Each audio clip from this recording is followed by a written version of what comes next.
How are you, buddy? Hey, Glenn, it's an honor and a pleasure. How are you doing? Oh, I'm doing pretty well in the sunshine and looking at my dogs go to the toilet. Well, I'm here in New York Well, City. hey. I'm here in New York City, and it's pouring rain, so I'm Oh, I glad to know, hear. man. I know. It's just like London. I know all about it. Yeah. So you're a busy guy. It's crazy, isn't it? Well, you know what? It's crazy, but it's so great to see you out there still going and going strong and involved in so many different projects. Yeah, it's remarkable, as you well know, that a lot of my friends didn't make it. They're not here, or they disappeared, or they're not here any longer. And who would have thought all those years ago, when I was being naughty, I'd be the last man standing? I know. That always seems to be the way it is, right? I want to talk to you a little bit about this Rock Against Trafficking that you're involved in. You did a remake of Roxanne. And your voice hasn't lost a step to begin with, but when I heard it, I said, oh my God, he's hitting notes like there's no tomorrow. Yeah, you know, Jay, I think it's a case of, I learned from Stevie Wonder in the 70s how to breathe when I'm singing, and as you've probably seen this with some singers, you can see that pop in the veins on the neck, you know. Mm-hmm. That's not the way to sing. It's a place of comfort for me. Singing is like the center of my universe, you know. It's a gift freely given from above. Yeah. So I've got this ability to breathe. I got really big, apparently, I got big lungs, so I've got this ability to have long breaths. And I'm very relaxed when I sing, and that's really helps me. Yeah, which is good. Now, I don't want to get away from this Rock Against Trafficking because I researched that, and it's just devastating to watch. I saw in there that it is a $150 billion a year business. Yes, it is, as you know, second behind drugs and alcohol abuse. I bet no one or not many people knew that statistic. And by the way, when I got involved in this about five years ago and was sent, you know, literature and videos and stats and numbers, my breath away.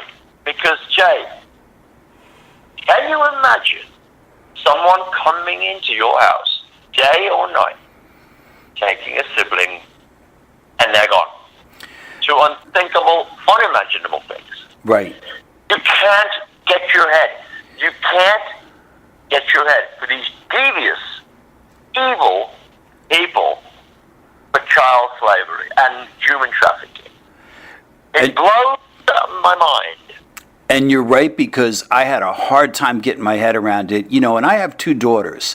You know, they're grown, but nevertheless, you know, the girl that was depicted in the video that you know was on the website, you know, was sold for $30 at 10 years old, and you know, it just continued throughout her life. And these guys that are behind this are scumbags that deserve beyond hell.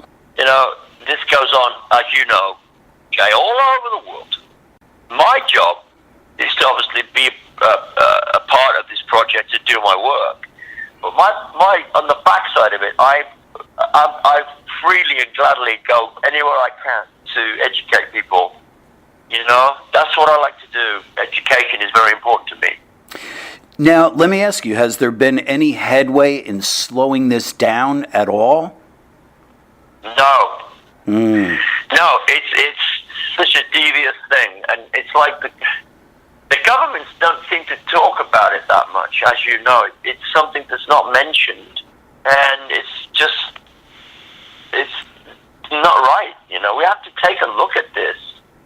As I said, Jay, not many people know the statistics. They don't know. Yeah, I didn't until I read this. And when they find out, they're freaked out by it. They can't believe it. They can't imagine the unimaginable. Now, Glenn, is there any countries that are bigger than others in doing this? I mean, what are the biggest offenders as far as countries? God, you know, look, parts of South America, the Far East, you know. So it's everywhere. And by the way, America too. I mean, it's so as I'm talking to you right now, my friend, someone's getting abducted. Yeah. Someone right very second. And I want you, everyone listening, I want you to unfathomably get a visual of someone being abducted, some normal kid, person, and they're gone. They're on a private plane and they're gone. To unimaginable, unthinkable things. It just takes my breath away. It's unbelievable. All right, now on to some other things. You have a long and big career. You're a rock legend. Let's face facts. Now, you don't have to admit to that, but you're a rock legend.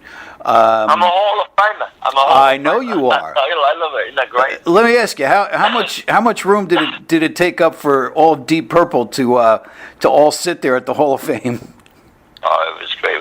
It was crazy. I mean, we've been nominated 4 times, and you know, and we got in there. You know, it's a case of, I think if you sold over 150 million albums, there's a good chance if you're a rock band, you're going to get in there. I think sales was a key factor. You know, I think that's why. And I think he was able to be. I think, you know, look, there's a lot of other bands, Jay, that never get nominated. I know.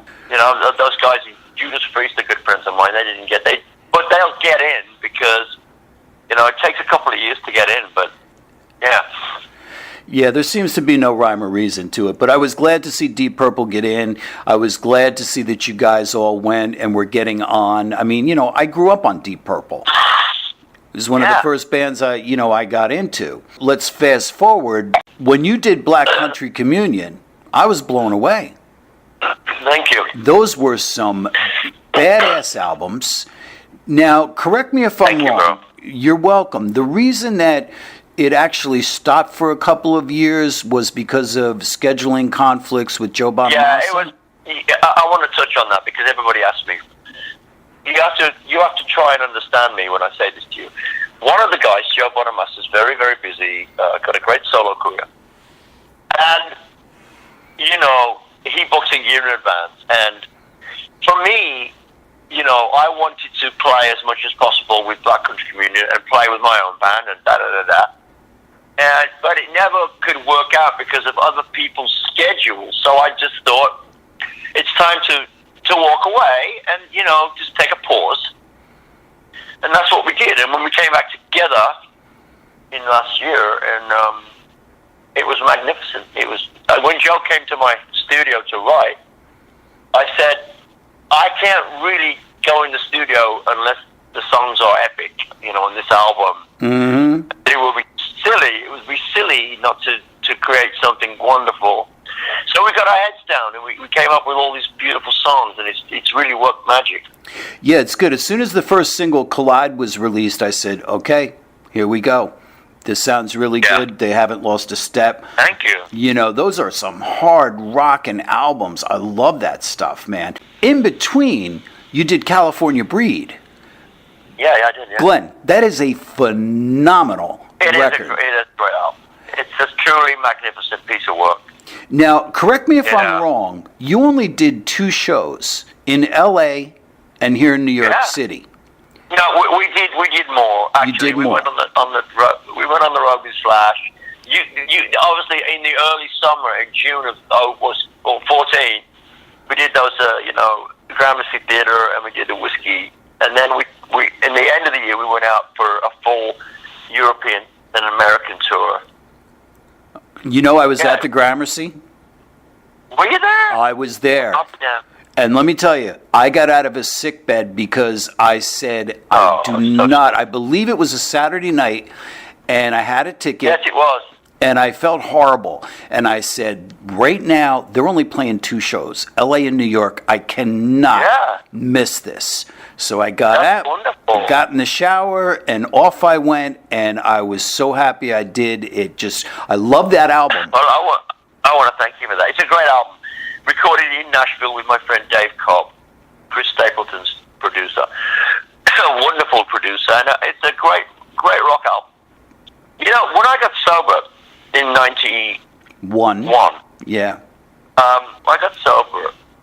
I asked God, in the morning, I asked him if I could have one more day on this planet. And I asked him, how could I be of service? And people call me the messenger from Black Country community because I do carry messages, you know. Mm-hmm. And Jay, you probably know this by listening to my music. I don't write songs about things that are, you know, science fiction. I only write human condition songs. I noticed, yes. Like, it might also get like a Seven Deadly Sin thing, but it's all about surviving and creating and being at peace, you know. And I can only write songs that affect me and write songs to carry that message of hope, you know. Yeah, it's all good, but now I'm doing Glenn Hughes Deep Purple Classics Live. It's all the Deep Purple songs. I saw that, and it's you start in April in South America. Yeah. Mm-hmm. Now, any chance that'll a lot of dates in South America? I think it takes you right through to June, July, something like that. Mm-hmm. And any chance that'll come to America? Yes, it won't happen till my manager's meeting the promoter next week about booking this show in America and Canada. So I'm thinking it's going to be towards the end of the year or early next year because I'm so busy doing this thing. I'm very, very happy, very grateful. I'm coming to New York to play with Joe, Phil, and John Petrucci at the Beacon, and I'm doing Newark on the 18th. You know, we played together on Friday in LA, and it was yeah, I saw some clips. It was good, really good. So I'm coming back. You know, simply because I have a great relationship with Joe and Chad Smith, of course, and you know, Phil is I've known Phil for 30 years, and there's camaraderie between us musicians on stage, and me coming on at the end to do some vocals. It's really cool. It's a great epic event, you know, and it's a really the Beacon Theater is a wonderful venue. Oh yeah. Look forward to it. All right, I appreciate you taking the time. I know you're a busy man. Huge honor to talk to you, and you know I thank you for all the great music through all the years, and just for continuing on and going in so many different projects. It's a great thing. It is. I say it is. Let me just say this to you.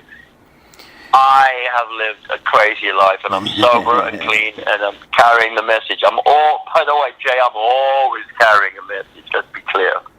All right, Glenn, thank you very, very much, man. Thank you, Jay. Have a great day. All right, bye.